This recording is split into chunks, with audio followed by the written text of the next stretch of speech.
Presidente.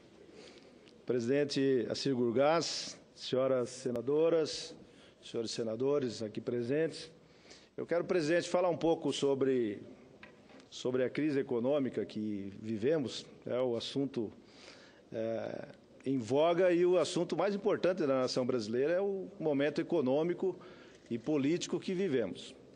E eu fui para o meu estado final de semana, como todos os finais de semana, com algumas exceções, e também ando no meu estado. E esse final de semana, na quinta-feira, quando cheguei em Várzea Grande, deslocando para Cuiabá, que as cidades são próximas, mas são duas cidades, e nós fomos percebendo, então, o movimento que está acontecendo na cidade, José Medeiros, meu colega de Senado e também da mesma cidade de origem, da cidade de Rondonópolis, que não é diferente do que está acontecendo em Cuiabá e Várzea Grande.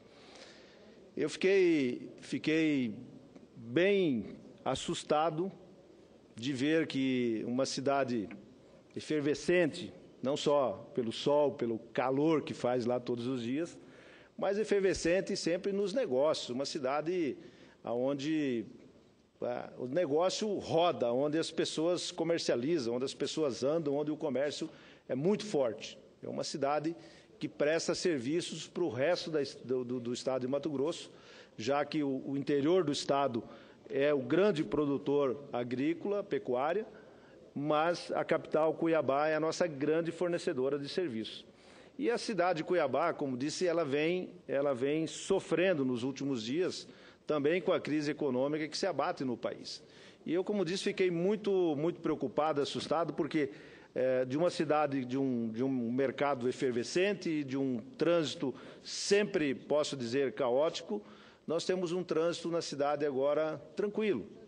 Parece que Cuiabá, Várzea Grande, são cidades que vivem eternamente num domingo ou num sábado à tarde, de tal redução que temos na atividade econômica que se reflete no trânsito da cidade. E é claro que isso vai bater nos cofres, né, na arrecadação do estado de Mato Grosso. Eu tive até a oportunidade de ligar para o governador Pedro Taques e, de forma ainda em tom de brincadeira, mas perguntei ao governador se ele estava andando pela cidade, se ele está observando o que está acontecendo, porque isso trará dificuldades, né? Trará dificuldades, no mínimo, redução dos recursos que o Caixa do governo tem para fazer os enfrentamentos lá pela frente. Então, a crise que se abate no Brasil, se abate sobre o Brasil, e que também se abate sobre o estado de Mato Grosso e sobre a cidade de Cuiabá, e lá, ainda, no meu entender, ele é menor porque o grande negócio daquele estado é o agronegócio, a produção agrícola, como já disse, e que o estado de Mato Grosso tem uma pauta de exportação muito grande. Ele, a sua base da economia, eu posso dizer que é uma plataforma de exportação que acontece naquele estado. Então, nós não deveríamos estar sofrendo tanto quanto já estamos sofrendo. Então, senhor presidente, senhoras senadoras e senhores senadores, eu diria que o Brasil, nesse momento, e o nosso ministro da Economia, o ministro Levi, ele deve estar preocupado, já deve estar preocupado, e se não está, é um problema muito grave, de qual é o segundo passo que nós vamos dar na economia agora, depois do pacote que aprovamos aqui no Senado Federal e na Câmara Federal, onde entregamos aquilo que o governo pediu, que era o pacote de ajuste fiscal. Muito bem, foi feito, mas e agora? E agora o que vem pela frente? Tá? Numa economia que está de marcha ré, menos 2% ou menos 3% no PIB esse ano, quer dizer, não teremos crescimento, teremos uma regressão. A inflação alta, porém, não é uma inflação, no meu entender, uma inflação de demanda.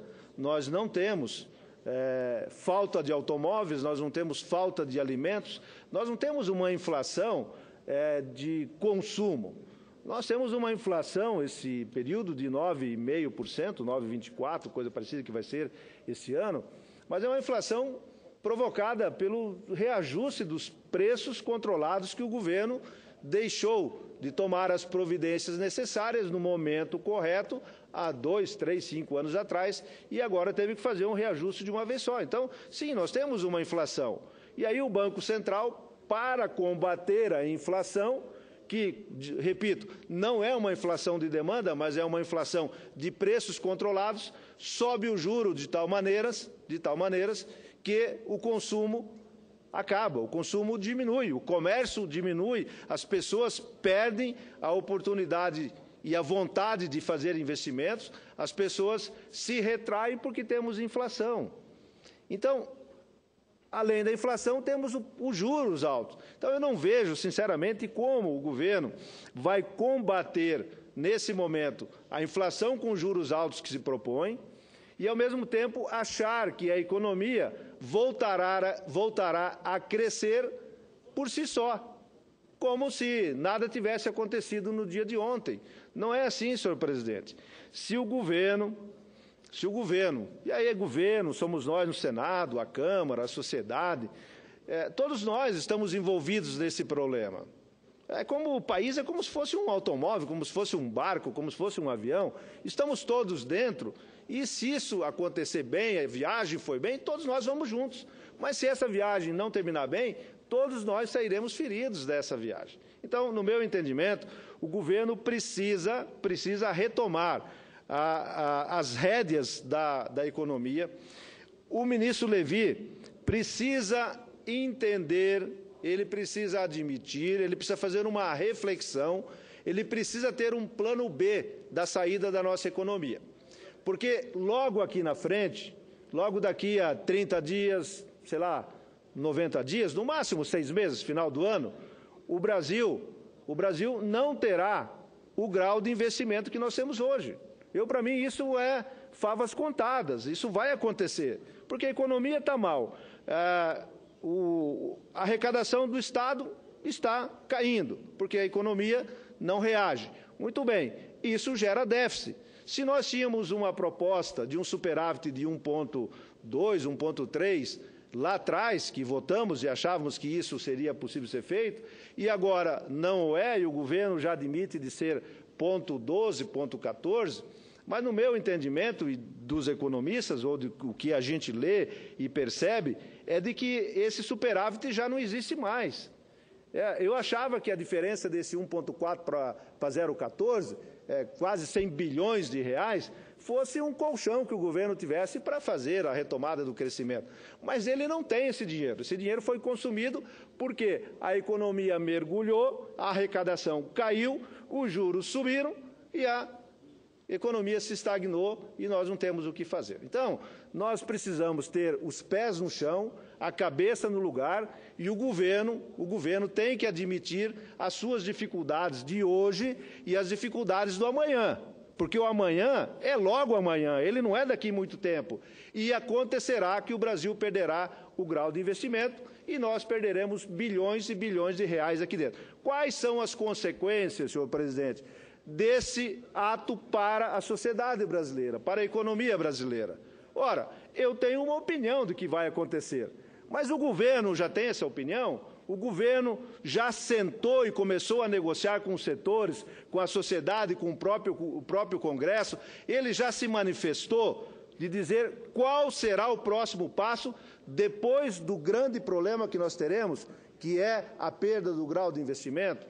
Não, o governo ainda não se manifestou, o governo ainda não disse, a sociedade ainda não sabe como será feito esse enfrentamento, a que custo será feito esse enfrentamento.